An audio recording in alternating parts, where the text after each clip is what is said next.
कोपऱ्याला जरा जोरात आपटलं तर एकदम करंट लागल्यासारखं वाटतं किंवा हाताला मुंग्या आल्यासारखं फील होतं. नेमकं असं का होतं माहिती आहे का? सांगतो. आपल्या शरीरात खूप साऱ्या नसा असतात.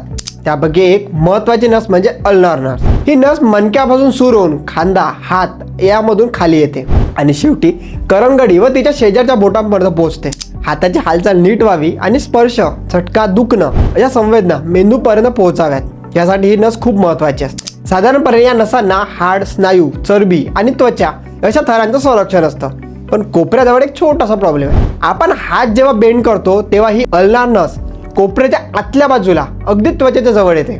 त्या ठिकाणी तिच्यावर जास्त संरक्षण राहत नाही. फक्त त्वचा आणि हलकाचं लिगामेंटचं कव्हरिंग असतं. म्हणूनच जेव्हा आपला कोपरा कुठेतरी आपटतो तेव्हा धक्का थेट नसेला बसतो आणि हीच नस हातातून मेंदूपर्यंत सिग्नल ने आण करते. त्यामुळे तिच्यावर अचानक ताण आला की मेंदूला वेगळाच सिग्नल जातो. म्हणूनच तो अनुभव साधा दुखण्यासारखा नसतो, तो एकदम करंट किंवा सनकेसारखा वाटतो. तुम्हाला असा करंट सारखा अनुभव कधी ना कधी तर आला असेल. आता तोच कोपरा मोबाईलवर आपटा आणि तेवढा आमच्या महाराष्ट्र रोड या इन्स्टाला फॉलो आणि यूट्यूबला सबस्क्राईब करून घ्या.